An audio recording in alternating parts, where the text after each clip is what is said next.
He sits at the edge of a loud conversation, the kind where laughter feels like a series of sharp, rhythmic punctures in the air. The room is filled with people who seem to move in perfect sync, their social cues as fluid as water, their jokes landing with the predictable softness of a well-rehearsed play. Someone asks him a question, something light, something personal about his weekend. And without missing a beat, he drops a joke that is just a little too dark, a little too honest. It's a joke about the futility of the very errands he was running, wrapped in a layer of cynicism that suggests he's seen the end of the world and found it mildly amusing. The room goes quiet for a split second, a glitch in the social matrix before the forced chuckles follow. But he's already checked out. He's looking at the condensation on his glass, wondering how much longer he needs to perform before he can go back to the only place where he feels completely safe, the silence of his own company. For many, the idea of being alone is a punishment, a void to be filled with noise, notifications, or the shallow comfort of a crowded room. But for someone like him, solitude is a sanctuary, a deliberate choice rather than a lonely default. There is a specific kind of internal world that thrives when the doors are locked and the phone is face down on the table. It's a world built on observation, where every interaction is filed away and dissected, often through a lens that others find unsettling. This is where the dark humor begins to brew, not out of a desire to be cruel, but as a survival mechanism for a mind that sees too much. He isn't antisocial. He is simply overstimulated by the masks people wear, and humor is the only way he knows how to poke holes in the performance without causing a scene. When he finally makes his exit, the relief is visceral. He steps into the cool night air and feels his shoulders drop 3 inches. The walk home is his transition period, the debriefing stage where he can finally stop translating his thoughts into a socially acceptable language. He thinks about the joke he made and why he made it. In psychology, this is often seen as a tool for cognitive reappraisal. By taking a situation that is inherently stressful or tragic and reframing it as a punchline, he is essentially reclaiming power. He is telling the world that while he cannot control the darkness, he can certainly decide how much it affects him. It is a way of saying, I see the abyss, but I've decided it has a funny shape. In the quiet of his apartment, the ghost structure of his life becomes visible. Everything is in its place, not because he is a perfectionist, but because order provides the clarity his mind craves. He sits by the window watching the streetlights flicker and allows his thoughts to wander into the territory others avoid. This is the observation room of the mind. People who enjoy being alone often possess a higher degree of introspective intelligence. They spend so much time in their own heads that they become experts at identifying the ironies of human behavior. They see the absurdity in the way people chase status, the tragedy in the way we avoid the inevitable, and the comedy in our collective denial of death. For him, a dark joke isn't just a laugh. It's a technical observation about the human condition. But why dark humor specifically? Why not standard observational comedy? The answer lies in the benign violation theory. For humor to exist, there must be a violation, something that threatens our sense of how the world should work. For someone who spends a lot of time alone, the world often feels like a constant series of violations. Solitude gives him the perspective to see these violations clearly, but without the buffer of constant social interaction, they can feel overwhelming.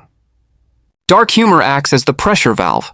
It takes the violation, the darkness, the pain, the absurdity, and makes it benign through the safety of a joke. It is the brain's way of processing the unbearable without having to feel the full weight of it all at once. He remembers a time, months ago, when he received news that would have broken anyone else. Instead of crying, he found himself thinking of the most cynical, clever thing to say about the situation. He didn't share it with anyone. He just whispered it to himself in the middle of a grocery store aisle. That joke was his lifeline. It was the thin gray border he drew around his grief, keeping it from spilling over and flooding his entire existence. This is the cost of being the observer. By turning everything into a joke, he ensures that no one gets close enough to see the genuine anxiety or grief that often fuels the comedy. He becomes a master of the soft action pill, giving people just enough wit to keep them entertained while keeping his true self tucked away in the shadows. This behavior shapes his thinking patterns over time. He begins to see the world as a script, a series of scenes to be watched rather than lived. He becomes a technical analyst of his own life. When something goes wrong, his first instinct isn't to react emotionally, but to find the irony. This emotional distancing is a double-edged sword. It keeps him safe, yes, but it also makes him a perpetual outsider. He is the guy who knows all the punchlines but never gets to be part of the story. He finds comfort in the fact that as long as he can laugh at it, it can't truly hurt him. But he also knows that the laugh is a wall, and walls, no matter how clever, are still barriers. The relationship between solitude and creativity is well documented, but the link between solitude and dark humor is more nuanced. It requires a mind that is comfortable sitting with discomfort. Most people run from the dark. He invites it in for coffee and asks it about its day. Because he doesn't fear the silence, he has the time to polish his thoughts until they are sharp enough to cut through the noise of daily life. His humor is a high-fidelity product of his isolation, dense, articulate, and deeply reflective of a mind that has explored its own basement and found the things hiding there to be more interesting than scary. He looks at his reflection in the window. He doesn't see a loner or a socially awkward person. He sees someone who has built a world that doesn't rely on the shifting sands of external approval. He sees someone who has mastered the art of the pill taxonomy, categorizing his experiences into neat, manageable containers of wit.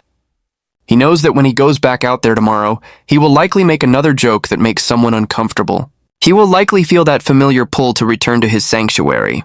And that's okay, because he knows that the hidden psychology of being alone isn't about a lack of connection to others. It's about the profound strength of the connection to oneself. As the moon climbs higher, he finally moves away from the window. The internal dialogue slows down, the pressure valve having done its job. He doesn't need to be the relatable character or the unnamed protagonist of a story. He just is. The darkness outside isn't a threat. It's just another part of the canvas.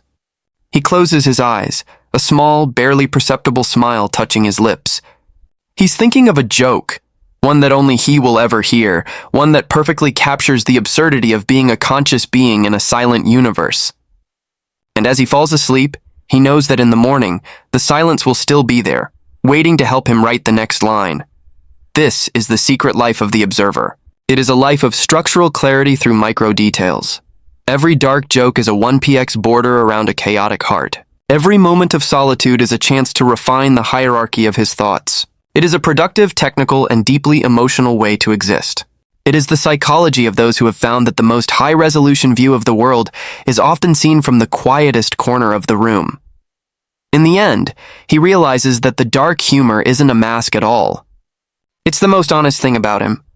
It's the proof that he has looked at the world in all its mess and madness and decided to stay anyway. He has found a way to navigate the sass of existence, the systems, the structures, and the scripts, while keeping his soul intact.